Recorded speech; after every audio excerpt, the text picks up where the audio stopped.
Je suis venu ici au Rwanda pour l'événement qui, de mon point de vue, est un événement grandiose, très grand, Africa Business Forum, pour en même temps présenter des projets, en même temps rencontrer des autres investisseurs pour pouvoir m'agrandir moi-même et pour pouvoir partager les expériences avec les autres, mais aussi bénéficier de ce pays qui est formidable, le Rwanda, qui, de mon point de vue, nous apprend chaque jour davantage.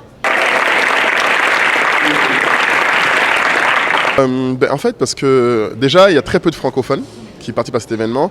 Dans la première édition en 2019, j'étais le seul francophone dans le top 10. Et aujourd'hui, je suis encore le seul qui a eu un investissement même de Joe Tsai, le cofondateur d'Alibaba. Donc pour le coup, quand on est les seuls et qu'on est francophone, c'est important qu'on vienne et qu'on partage et qu'on montre que c'est possible.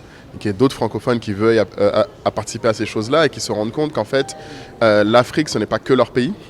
On parle beaucoup d'Afrique en parlant de nous-mêmes, mais qu'il est important de se positionner en fait sur tout le continent, de connaître d'autres entrepreneurs sur le continent qui font des choses qui nous ressemblent, et aussi de se rendre compte qu'on peut faire des choses qui sont impressionnantes au niveau mondial. Donc,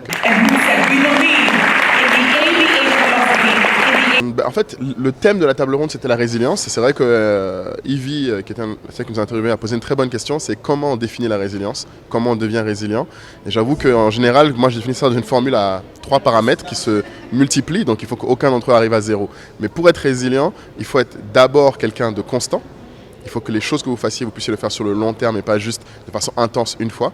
Après, le fait d'être constant, il faut être quelqu'un d'humble, pour pouvoir se remettre en question régulièrement, et notamment par rapport au marché et à ses clients. Ce qu'ils veulent n'est pas forcément ce que vous voulez, mais c'est eux que vous servez, ce n'est pas vous.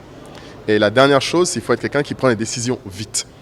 Malheureusement, les gens sont souvent très très conscients de ce qui ne va pas, ou ce qui est dur, ou ce qui est important, mais ils mettent trop de temps à décider. Donc pour être résilient, en simple, il faut être donc constant, humble et capable de décider vite sur les choses importantes.